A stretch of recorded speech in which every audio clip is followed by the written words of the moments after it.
Genèse, chapitre 19. Je lis au nom de Jésus. Dieu détruit la ville de Sodome, mais il sauve Lot. Vers le soir, les deux anges arrivent à Sodome. Lot est assis à la porte de la ville. Dès qu'il les voit, il se lève pour aller à leur rencontre. Puis il s'incline jusqu'à terre devant eux. Il dit, « Je vous en prie, acceptez de venir chez moi qui suis votre serviteur. Vous pourrez vous laver les pieds. Vous passerez la nuit et demain matin, vous continuerez votre chemin. » Les anges répondent à Lot, « Non, nous passerons la nuit dehors sur la place. » Mais Lot insiste beaucoup. Alors ils vont avec lui et ils entrent dans sa maison. Lot leur prépare un repas, il fait cuire des galettes puis ils mangent. Ils ne sont pas encore couchés quand des hommes de la ville de Sodome entourent la maison. Du plus jeune au plus vieux, tous sont là sans exception. Ils appellent Lot et lui disent, « Où sont les hommes qui sont venus chez toi cette nuit? Fais-les sortir, nous voulons coucher avec eux. »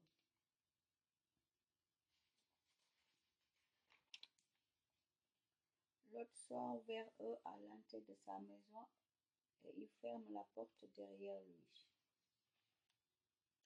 Il leur dit, « S'il vous plaît, mes frères, ne faites pas ce mal. J'ai deux filles qui n'ont jamais couché avec un homme. Je vais vous les amener et vous leur ferez ce que vous voudrez. Mais ne faites rien à ces hommes. Ils sont sous mon toit et je dois les protéger. » Les gens de Sodome répondent, « Va-t'en d'ici, tu n'es qu'un étranger et tu veux nous faire la leçon. Eh bien, nous allons te faire plus de mal qu'à eux. » Ils bousculent Lot avec violence et ils s'approchent de la porte pour l'enfoncer. Mais les deux anges prennent Lot par la main. Ils le font rentrer avec eux dans la maison et ils ferment la porte. Ils rendent aveugles tous ceux qui sont à l'entrée de la porte, du plus petit au plus grand. Alors ces gens ne peuvent plus trouver la porte. Les deux anges disent à Lot, « Est-ce que tu as encore ici des gens de ta famille, un gendre, des fils, des filles, n'importe quel parent? Amène-les loin de la ville. En effet, nous allons la détruire. Le Seigneur a entendu dire beaucoup de mal des habitants de la ville. C'est pourquoi il nous a envoyés pour la détruire. » Lot va trouver ses gendres, ceux qui devaient se marier avec ses filles. Il leur dit, « Vite, partez d'ici. En effet, le Seigneur va détruire la ville. » Mais les gendres de Lot croient qu'il ne parle pas sérieusement. Dès qu'il fait jour, les anges poussent Lot à partir. Ils lui disent, « Debout, prends ta femme et tes deux filles qui sont ici. Sinon vous mourrez avec les habitants de cette ville. » Oui, ils vont être punis pour le mal qu'ils ont fait. Lot ne se presse pas, mais le Seigneur a pitié de lui. Alors les deux anges le prennent par la main, avec sa femme et ses deux filles. Ils le conduisent en dehors de la ville. Après qu'ils les ont fait sortir de la ville, l'un des anges dit à Lot, « Fuis pour sauver ta vie. Ne regarde pas derrière toi. Ne t'arrête nulle part dans la plaine. Fuis vers la montagne pour ne pas mourir. » Lot répond, « Oh non, je t'en prie, ce n'est pas possible. C'est vrai, tu as été bon pour moi et tu m'as accordé un grand bienfait en me sauvant la vie. Mais moi, je ne peux pas fuir dans la montagne. Le malheur va me toucher avant et je vais mourir. Tu vois cette petite ville? Elle n'est pas loin. Je peux courir jusque-là. De plus, elle est toute petite. Laisse-moi me cacher là-bas alors je resterai en vie. L'ange dit à Lot, d'accord, j'ai encore pitié de toi, je ne vais pas détruire cette ville-là. Pars vite te cacher là-bas. En effet, je ne peux rien faire avant ton arrivée. C'est pourquoi on appelle cette ville Soar. Quand Lot arrive à Soar, le soleil se lève. Alors le Seigneur fait tomber du ciel sur Sodome et Gomorrhe une pluie de feu et de poussière brûlante. Il bouleverse ces deux villes, leurs habitants, toute la région et ce qui pousse sur le sol. La femme de Lot regarde derrière elle et elle devient une statue de sel.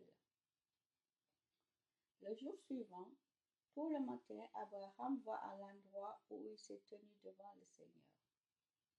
Il regarde dans la direction de Sodome, de Gomorrhe et de toute la région. Il voit une fumée qui monte de la terre. Elle ressemble à la fumée d'un grand feu.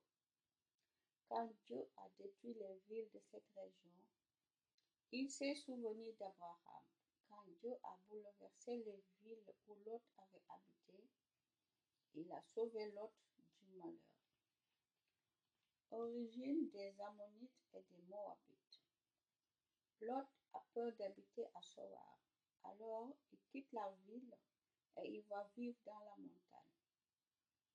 Ses deux filles l'accompagnent. Il loge avec elles dans une grotte.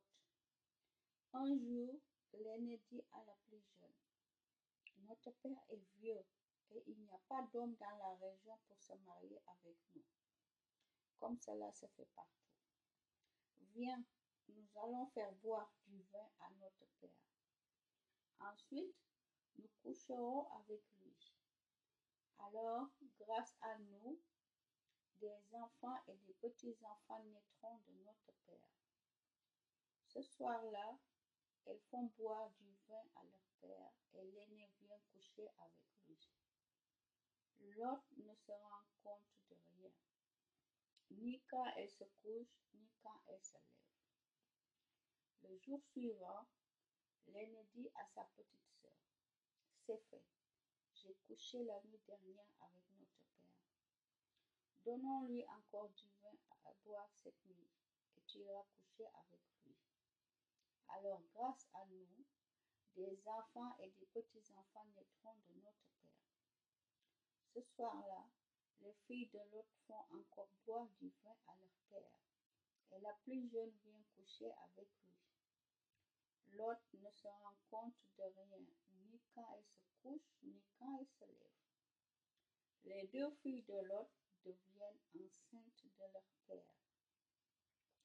L'aînée met au monde un fils. Elle l'appelle Moab.